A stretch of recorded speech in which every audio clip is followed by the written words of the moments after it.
Hey, it's Peter, and this video is about conceptual calculus.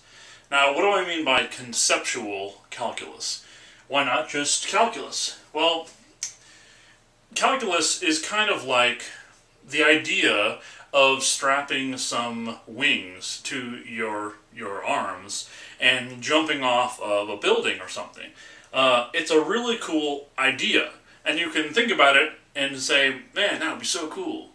But in practice, it's going to end ugly most of the time.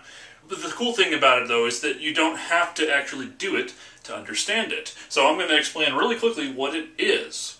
Calculus is really all about three functions: derivatives, integrals, and limits. Of these, derivatives and integrals are really more important. Limits are usually sort of a way of getting at these other things. Now, these three functions operate on other functions. So here we have some arbitrary function, f of x equals some junk. And I want to find out some stuff about this function. Now, in algebra, you would sometimes find the slope of a line. So if you have a line coming off of your axes like so, you might say, well, if I go so far in this direction, how much will it go up in this direction? And there's your slope. For a function like this that has wavy stuff going on, which is what calculus is all about, things that change in weird ways, I still want to be able to find the slope of the line, but the slope of the line is going to change depending on where I am. So down here the slope could be that, up here the slope could be that, and over here it could be that.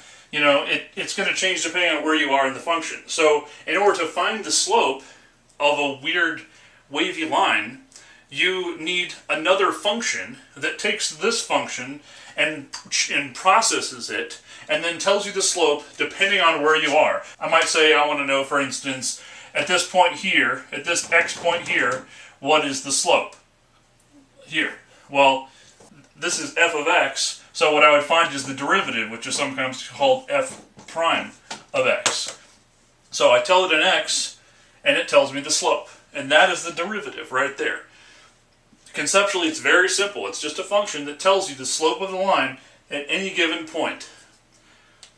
Actually, finding the derivative can be somewhat difficult. The next function that calculus is all about is the integral. So let's say you got a function and you want to find out what is the area under a curve somewhere. Well, there's no real easy way to do this with algebra. If the function is not, an easy line, it's a weird curvy line like this, you could try to put a box around it and say, well, it's less than the area of this box, which is just length times width. But that's not very precise. So the integral is a function that takes your function f of x, it crunches it, it processes it, and then it spits out another function that you can tell this other function two different points. You can say, what is the area between this point here and this point here? And that's called a definite integral, and it'll tell you that area. It'll also give you negative areas if it goes underneath the line like this. And you'll end up finding 0 points, like the crossings, the zero crossing points for your function if you want to get just this part and just this part. So you can use that to set your integral limits so that you're only getting this part, you're only getting that part, or whatnot. But that's basically all an integral is. It just tells you the area under a curve. Now the third function that calculus has to do with is the limit. Now I say this for last because it's probably the boringest of the three. You may spend your first month of Calc 1 doing nothing but limits, and you may find yourself saying, oh, why am I doing this crud? And you'll find out as you get into derivatives why limits are important. But the idea of a limit is pretty simple. Like, let's say you have something like 1 over x. All the limit is basically doing is you're imagining. You're imagining what would happen if x were to go to infinity. Well, infinity is not really a number, because any number I could assign to infinity, you could always say, well, what about that plus 1? Well, infinity is the biggest number that there could ever be, but you could always think of a bigger number once you assign it to any particular number. So it's kind of like, it's the idea of, if you kept going in this direction forever, what would this turn into, basically? And when you're doing 1 over something, as you probably know, as the denominator gets bigger, the quotient gets smaller. You know, the numerator, if that gets bigger, then the quotient gets bigger. But if the denominator gets bigger, you're slicing the pie into like smaller and smaller slices. Eventually you're going to be slicing the pie down to the point where it's like an atom or something, you know. And so as x goes to infinity, this is going to go to 0. So when I say limit as x goes to infinity of 1 over x, I'm just saying, what if you could say 1 over infinity? You can't actually say 1 over infinity, but like, what if you could? What would it turn into? Well, it would turn into 0. Now the second one down here is a little trickier, because instead of saying the limit as x goes to infinity, I'm saying the limit as x goes to 0.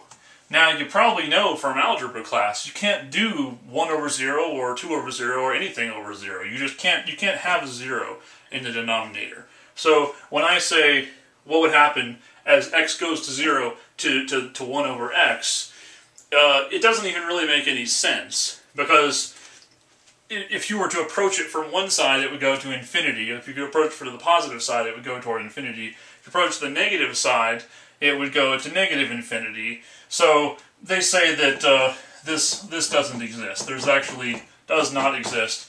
There is not a limit for this particular function. But limits are not a particularly interesting subject, at least not for me. But they do have their applications. For instance, let's say you have a function that does some wavy thing, and you want to know the slope at this point right here, which is called the derivative. Well, one way that you could approximate that if you didn't know calculus is you could zoom in on this point right here. You could zoom in and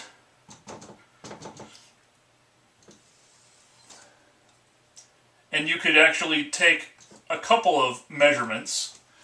You could take this point here, and you take this point here, and then you could measure the x distance between them, and you could measure the y distance between them, and your y distance divided by your x distance, your rise over your run, would give you the slope of this line here that's pretty close to the line that you want. And you'd have a slope of a line that's kind of like the continuous slope that you want, the derivative. Now, this is called the secant line. The derivative is called the tangent line. And the interesting thing is, so if you take these points that are near the point of interest, say that is the point of interest, and you've taken these points that are kind of near the point of interest, if you were to take them further out from the point of interest, your slope might be way off. You know, if you were to take them, like, take one down here and one over here, you know, your slope might be way off. And it kind of, if you think about it, like, the more you zoom in, if you were to zoom in, like, even further on this here, you know, it might start looking more or less like a straight line, and then your error would disappear. When you want to find the slope of that, well, that looks pretty much straight. So I can just take these 2 points, find the slope between these 2 points, the sort of thing you do in algebra all the time, and that's going to give you the slope at this point more or less, pretty damn close. And the more you zoom in, the more and more accurate you can get that slope. And that's the premise of the derivative. And you'll see that the limit is a way of imagining, if I were to zoom in infinity power with a freaking crazy microscope, if I were to zoom in on that point, what would the slope be? I hope this video gave you a better idea of what calculus is. In all likelihood, you'll never need it. Unless you're going into the sciences or engineering, you probably don't need calculus for anything. And that's why they usually don't make you take it for most other disciplines. It's incredibly useful. Unlike algebra, algebra is probably not that useful. Calculus is pretty useful in the sciences. So if you're going into the sciences, you're going to need to learn it. But if you're not going into the sciences, you don't need to learn it. But if you understand what it is, then people can't lord it over you so much anymore. When they're like, oh, I know calculus, you can say, yeah, well, I understand what that is, and it's dumb, so I don't need it. Anyways, hope this helped. Peter here. Cheers.